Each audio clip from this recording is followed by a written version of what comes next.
दिखाया कि बिहार में मुख्यमंत्री 2 उप मुख्यमंत्री हैं, उसके बावजूद भी अपराधी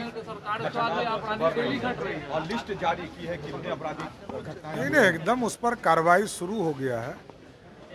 अपराधी को तो छुपा के यही लोग रखने वाले लोग।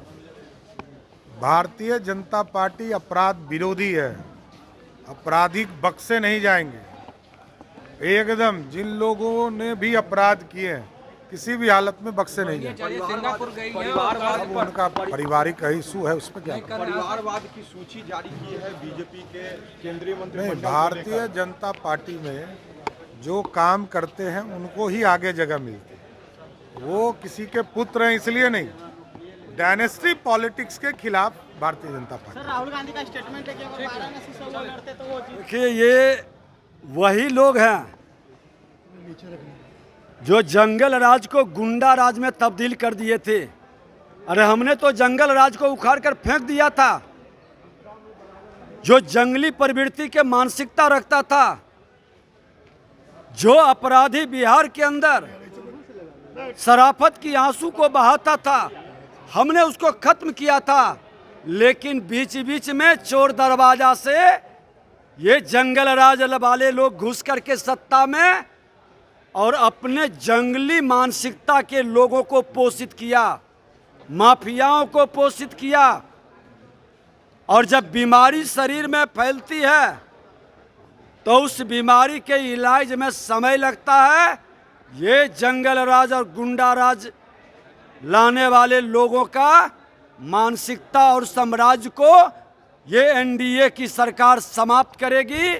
माननीय मुख्यमंत्री जी का संकल्प है कि बिहार में अपराध और भ्रष्टाचार मुक्त प्रधानमंत्री जी का संकल्प के साथ हम चलेंगे और बिहार में भी अपराध भ्रष्टाचार मुक्त वातावरण बनाएंगे। इसमें कोई कमी नहीं रहने दिया जाएगा, कोई त्रुटि नहीं होगी।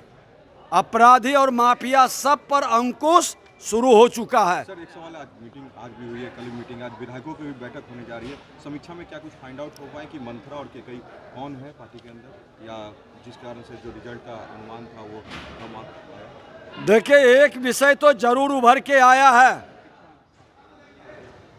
कि देश को कमजोर करने वाला जो शक्ति था, वो शक्ति सनातन के संतानों को फिर से लड़ाने का एक बड़ा खेल खेला।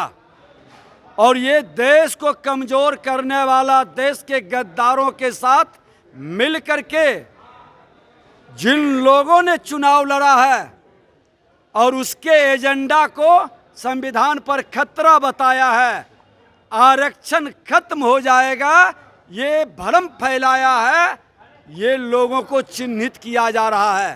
सर, नीतीश कुमार सर, एक आखिरी सवाल और है कि नीट की परीक्षा को लेकर पूरे देश भर में ये चल रहा है, आंदोलन चल रहा है छात्रों की। सुप्रीम कोर्ट का फैसला आया है कि जो भी है ग्रेस मार्क वाले हैं स्टूडेंट, उनकी फिर से एग्जाम होगी और किसी प्रकार की। देखिए, माननीय न्यायालय इसमें मॉनिटरिंग कर रहे हैं, सरकार भी सजग है और पूरी पारदर्शिता ईमानदारी के साथ इस पर एक्शन होगा। सर, आरजेडी के नेता लोग कह रहे हैं कि नीतीश कुमार आप लोगों के साथ खुश नहीं है और तेजस्वी यादव को आशीर्वाद देने के लिए तैयार है।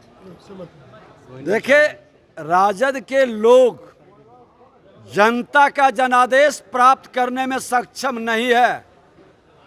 उसको 2005 में जो जनता आउट कर दिया, वो चोर दरवाजा से घुसने के लिए ताक झांक करता है, झूठ का अफवाह भ्रम फैलाता है और यही जुगाड़ में रहता है कि कैसे हम कहां से प्रवेश करें। लेकिन इस बार ऐसे जो अपराध भ्रष्टाचारी को संरक्षित करने वाले, जंगल राज से गुंडा राज में तब्दील करने वाले को कहीं से जगह मिलने वाला नहीं है। फाइंड आउट निकल पा रहा, क्योंकि कुछ ऐसी बातें हुई थी बक्सर के क्षेत्र से, जो पूर्व सांसद थे उन्होंने कहा था कि मैं हूँ, मैं ही रहूँगा, कुछ ऐसी बातें भी आई थी। क्या उन तमाम चीज़ों पर भी बात हो रही है? देखिए, लड़ाई में हार जीत होते रहती है और हम लोग बीजेपी के कार्यकर्ता हैं, हार से हताश नहीं होते और जीत से बहुत ज़्यादा उत्साहित नहीं होते हैं। और पार्टी मंथन कर रही है, हर कार्यकर्ता से फीडबैक ले रही है और वो पार्टी फोरम पर रखा जाएगा, उसे सार्वजनिक करने की ज़रूरत नहीं है। लोकसभा में आदरणीय मोदी जी जीत करके तीसरी बार प्रधानमंत्री बन गए हैं, इसलिए हमारे कार्यकर्ताओं को जहाँ जहाँ जैसे बक्सर में हमारे कार्यकर्ता हारे तो उनके हार का दुख इसलिए कम हुआ कि मोदी जी फिर से प्रधानमंत्री बने। तो अब बड़े उत्साह से और दुगुने उत्साह से आगे का चुनाव कैसे हम जीतें, और राष्ट्रीय जनता दल और महागठबंधन ने कहाँ कहाँ छल किया, उन सब चीज़ों को, जैसे हमारे वोटर को का नाम डिलीट कर दिया गया, वो किस स्तर पर गड़बड़ी हुई, इन सब चीज़ों को हम देख रहे हैं और देख करके दुगुने उत्साह से फिर हम लोग मैदान में उतर रहे हैं। कल से मैं भी बक्सर के 6 दिवसीय प्रवास पे जा रहा हूँ।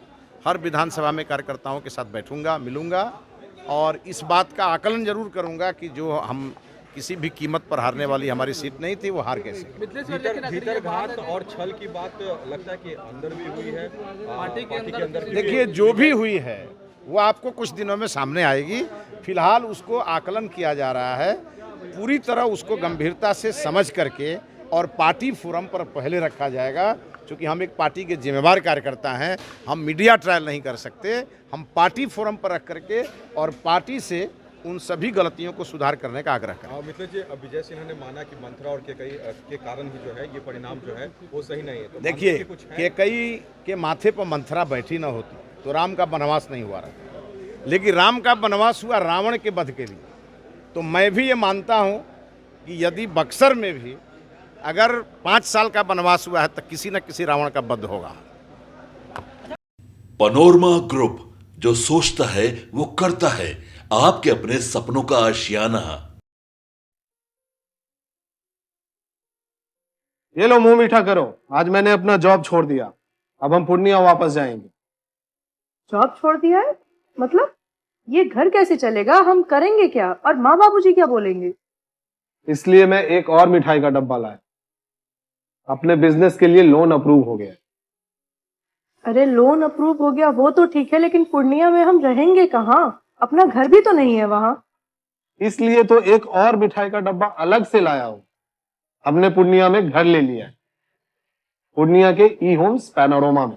पूर्णिया में पैनोरमा ग्रुप लेकर आए हैं ई होम्स पैनोरमा। बड़ा घर, आलीशान जिंदगी और अत्याधुनिक सुविधाओं के संग। अरे अरे, अब क्यों मुंह मीठा करवा रही हो? क्योंकि हम घर वापसी जो कर रहे हैं। घर वापसी की खुशी पूर्णिया में ई होम्स पैनोरमा के संग। E homes panorama, luxurious lifestyle redefined.